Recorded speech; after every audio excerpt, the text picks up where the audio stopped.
పరిమళము నీదేనా నాలో పరవశము నిజమేనా బొండు మల్లి పువ్వు కన్నా తేలికగు నీ సోకు రెండు కళ్ళు మూసుకున్నా లాగు మరి నీ వైపు సొగసును చూసి పాడగా ఎలా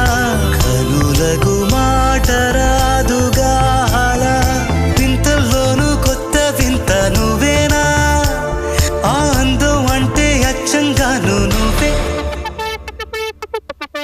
ఏ చిలిపి కళ్ళలోన కలవో ఏ చిగు